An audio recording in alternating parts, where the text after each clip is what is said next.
Ok, pessoal, vamos lá. Continuando. Falando agora dos princípios constitucionais, vamos falar daqueles que, além de implícitos, têm uma outra função, eles servem como auxiliares na exegese, na hermenêutica, na interpretação das normas da Constituição. Por isso, quando eu for falar deles agora, você vai perceber que sempre haverá essa ideia de utilizá-los não apenas como princípios, como ideias básicas do ordenamento, mas também a título de usá-los para interpretar as normas da Constituição. O primeiro é o chamado princípio da supremacia da Constituição. Nós já comentamos sobre ele, en passant, durante as nossas aulas presenciais. O princípio da supremacia, o nome já diz, a Constituição ele está no ápice do sistema de um ordenamento jurídico, tá? É o princípio da preeminência normativa, tá bom? Então a Constituição está no topo do sistema legal, representando de resto o próprio fundamento de validade de todo aquele sistema. É uma fonte que legitima as demais disposições normativas. Quando eu falo disso, lembra-se quando eu comentei sobre a pirâmide de Rans-Kelsen, não é? Então nós temos uma pirâmide, no topo está a Constituição. Todas as outras normas, desse sistema do ordenamento jurídico, leis complementares, medidas provisórias, tudo tem que estar de acordo com a Constituição, com base nesse princípio da supremacia. Desse princípio advém alguns resultados, algumas situações. Olha só, por exemplo, a revogação das normas anteriores à Constituição que colidirem. Veja bem, quando se faz uma nova Constituição, você tem todo um ordenamento jurídico anterior, tá lembrado disso? Existe toda uma norma, um regramento, e você faz uma nova Constituição. Muito bem. Quando você faz a nova, você vai pegar todo aquele ordenamento jurídico, milhares de leis, de decretos, jogar tudo fora? Não, né? Você vai ter a ideia de que estão revogadas as normas que colidirem com a nova Constituição, tá? E aí não haveria o fenômeno da recepção. Lembra disso? Olha aí como é que nós estamos juntando a matéria. Lembra quando nós falamos da recepção? A recepção é justamente com a intenção de aproveitar o ordenamento jurídico anterior à nova Constituição, tá ok? Olha, se tiver muito grito, paciência, tá, pessoal? Porque nós estamos em casa com crianças e tudo, então é um tropé danado, tá bom? Então, se houver algum grito de criança, desconsidera, tá? Mas vamos lá. Então, a ideia embutida aqui nesse princípio da supremacia é que as normas do ordenamento que contrariarem a nova Constituição estão revogadas. Pronto, acabou. Não haverá a recepção, tá bom?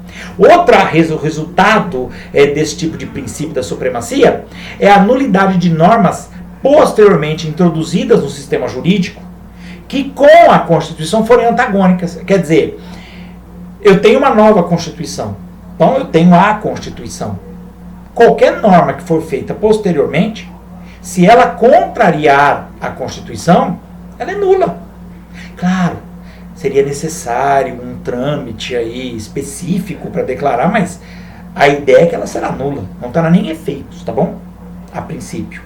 Outro resultado do princípio da supremacia é a aplicação de interpretações somente possíveis conforme o texto constitucional. É o que a gente chama de interpretação conforme a Constituição. Você sempre, quando for interpretar uma regra, uma norma, uma ideia, um conteúdo jurídico, tá? Você obrigatoriamente tem que fazê-lo sempre conforme a Constituição, levando em consideração os ditames, as regras básicas, os princípios da Constituição. Tudo bem? Então, sempre que for interpretar uma lei, interprete de acordo com a Constituição. E muitas vezes, entenda, pode ser que gramaticalmente haja um conflito, mas você poderia salvar essa norma fazendo uma interpretação conforme a Constituição. O STF costuma fazer muito isso, viu? Tá? Dar a uma norma, uma regra, uma lei, uma interpretação de acordo com a Constituição, que talvez a grosso modo, se você analisar o que está escrito na lei, não parece isso, não. Mas eles vão analisar desta forma, tá bom? Muito bem. Outro princípio, o princípio da unidade da Constituição, unidade, ou o princípio da unidade hierárquico-normativa da Constituição. Hierárquico de hierarquia, lembra? Subordinação aí, né?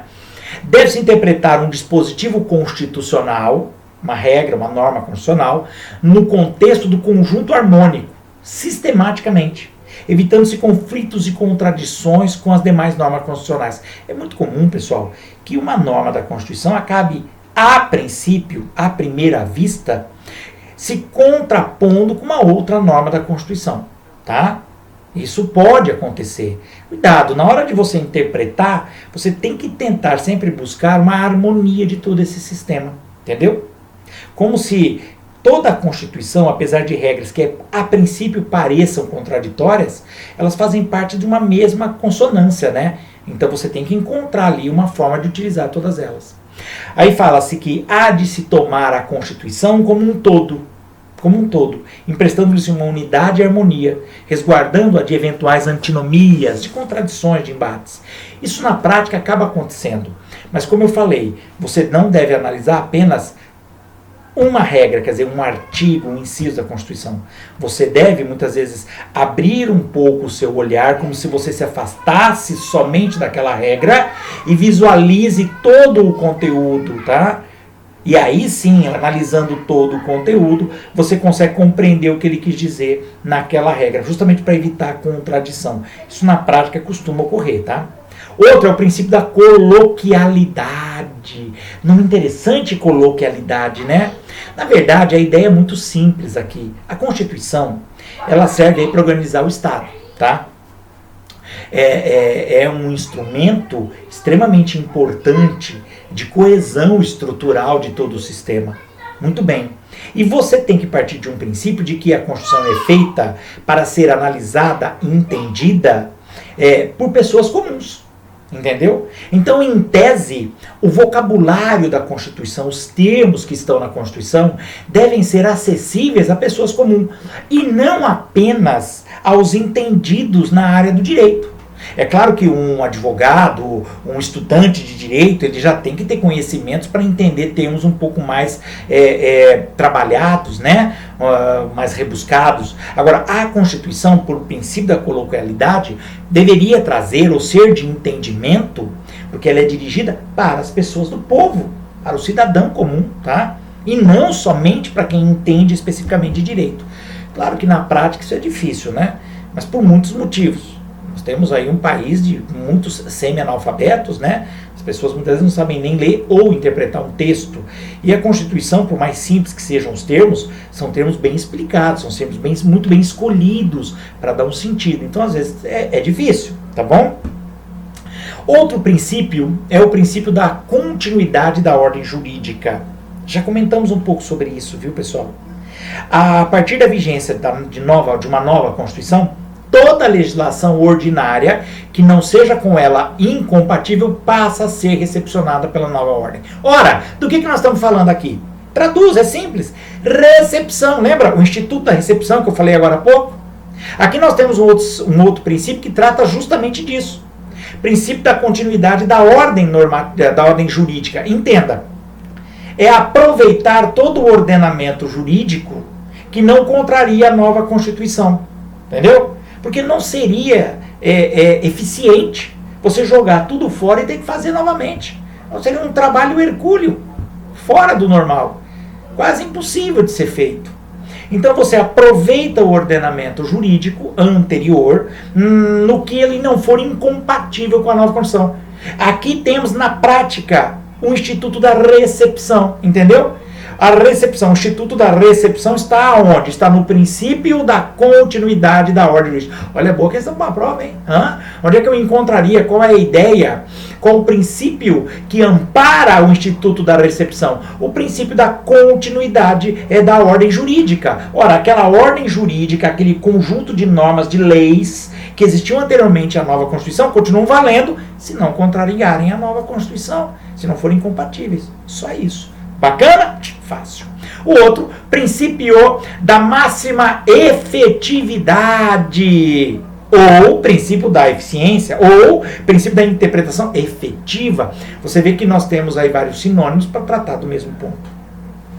O intérprete, o exegeta, né, deve buscar a alternativa que confira a maior eficiência possível para o texto constitucional, emprestando a ele a mais ampla efetividade social possível. Veja, Nós estamos falando da Constituição, a norma mais importante de um país. É óbvio que o que está escrito ali tem que ter uma eficácia, uma efetividade suprema, acima dos outros. E às vezes é complicado, nós já falamos um pouquinho sobre isso, né?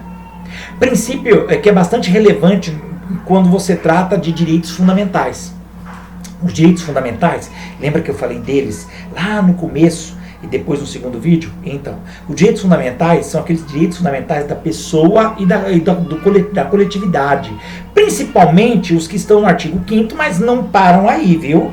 Direitos fundamentais você vai encontrar no artigo 5º, no 6º, no 7º, no 8º, no 9º, direitos no artigo 12, tá? Então nós vamos ter vários direitos fundamentais. Esses, principalmente, têm que ter uma efetividade sobremaneira, tá? Caso haja colisão entre um direito fundamental e um direito constitucional que não seja fundamental, seria interessante, né? É importante que o intérprete dê maior amplitude, dê maior eficácia, maior efetividade ao princípio fundamental, ao direito fundamental, derrogando o direito constitucional que não é fundamental. Não, cuidado, preste bem atenção no que eu vou falar.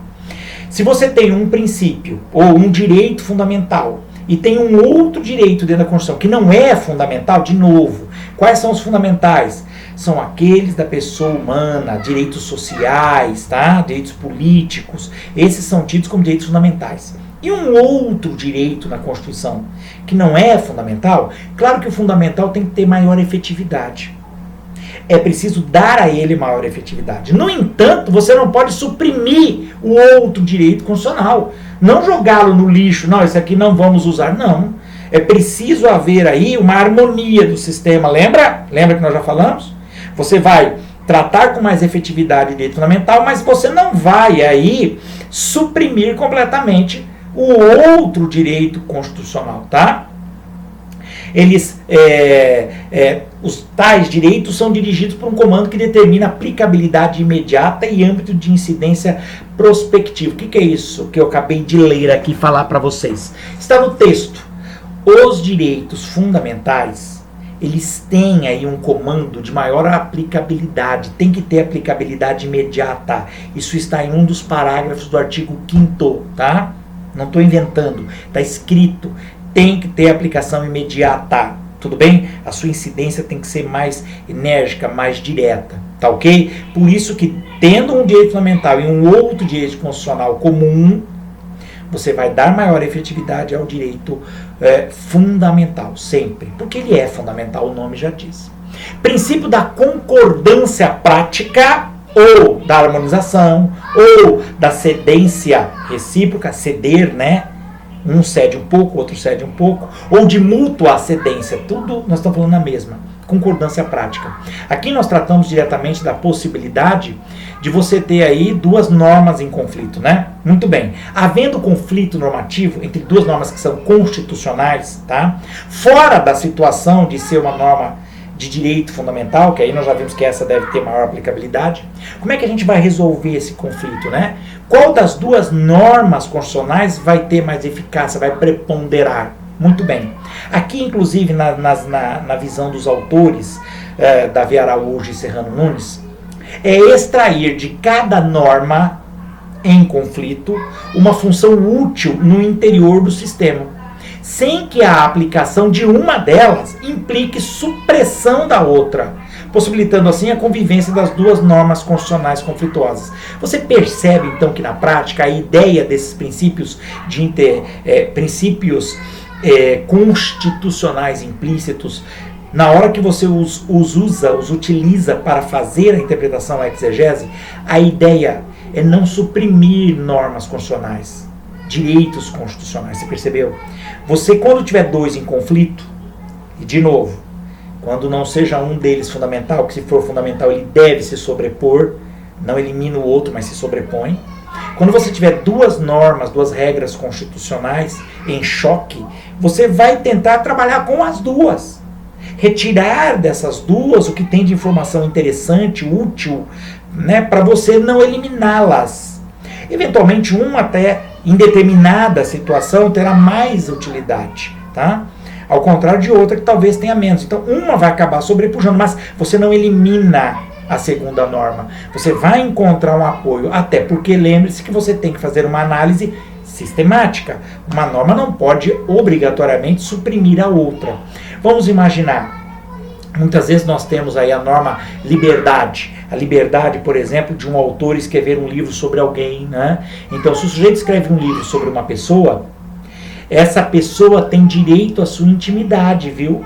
Então, muitas vezes, ele vai entrar com uma ação impedindo que o autor do livro, que tem liberdade para escrever, tá? Existe essa liberdade, inclusive de imprensa, mas aí você tem conflitos, né, entre duas regras. A liberdade de expressão e o direito à intimidade, à vida privada do agente. Como é que nós vamos resolver essas duas situações que são, sim, normas constitucionais? Ora, o juiz vai ter que ponderar naquela situação específica qual delas deve prevalecer. Geralmente ele verifica se trata de uma pessoa pública. Se não se trata de pessoa pública, fica difícil. Possivelmente o autor vai ganhar. Se for uma pessoa, um indivíduo comum, privado, não, porque a intimidade se sobressai. Mas tem que ver o caso concreto. Outro é o princípio da presunção de constitucionalidade. Veja bem, a ideia aqui é que, a princípio, todas as leis e atos normativos que são feitos pelo poder público, né, pelo legislador, pelo Congresso, sejam constitucionais. Sim, essa é a ideia básica. Até porque os atos administrativos, eles têm, isso aí falando de administração pública, eles têm uma presunção de legitimidade, de veracidade. Então, quando o legislador faz uma lei, faz uma norma, partimos de um princípio, temos uma presunção de que ela é constitucional. Tá entendido? Ela é constitucional. A princípio, todas as leis e atos normativos, quer dizer, decretos, né, portarias, a princípio são tidos como constitucionais. Tudo bem? Estariam de acordo com a Constituição, com a Carta Magna. Tá bom? Isso é feito com a intenção de evitar aí a declaração de inconstitucionalidade, tá? E a retirada dela do ordenamento, tudo bem? Claro, se for flagrantemente inconstitucional, aí, paciência, ela acaba sendo expurgada do ordenamento jurídico, mas a ideia é aproveitá-lo, tá? Como que eu faço isso? Talvez fazendo, lembra que nós falamos atrás, uma interpretação conforme a Constituição, pega a norma e interprete ela de acordo com o que a Constituição determina. É uma forma de você não jogar fora, entre aspas, uma lei, um decreto, algo assim.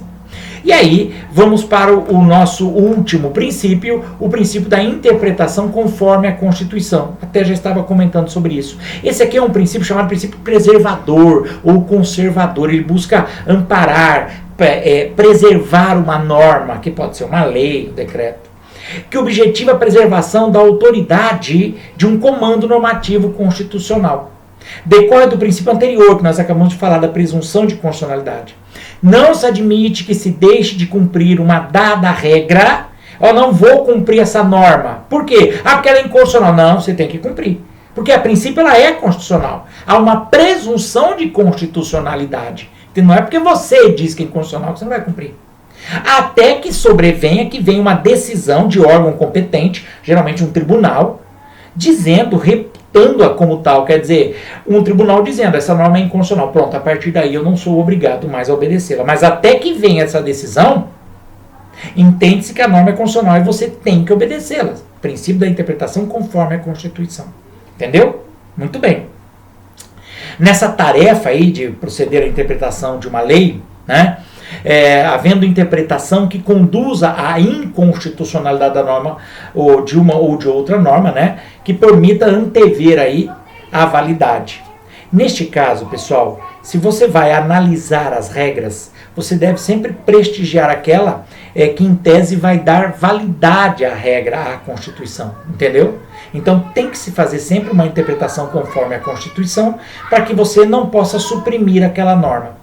E o indivíduo comum, quer dizer, a sociedade deve obediência à norma, porque a princípio essa norma é constitucional, tá certo?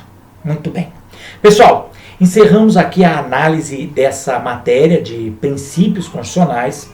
Não é uma matéria fácil, vocês perceberam, é uma matéria pesada, bastante teórica. Eu espero que eu tenha me feito entender. Peço a vocês que leiam Leiam, por favor, a matéria o texto que acompanha esse vídeo, que ali você vai ter toda uma análise também do que eu falei. Também podem olhar em qualquer livro, como eu já disse, busquem textos, você tem vários livros aí que vocês podem utilizar para analisar esse contexto, tá bom? Por favor, me deem um retorno, um feedback, falando se vocês conseguiram entender o que eu disse, se foi plausível, se o volume estava adequado, a imagem, se o vídeo não ficou muito longo, muito curto. Por favor, me deem um retorno. Se é muita matéria, se está muito pesado, para a gente ir conversando, trocando ideia, para que a gente possa conciliar aí, né, a colocação do tema, das matérias e as condições de vocês de analisar, tá bom? Forte abraço a vocês. Bons estudos, tá ok? E a gente se vê na próxima aula, tá certo? Até mais!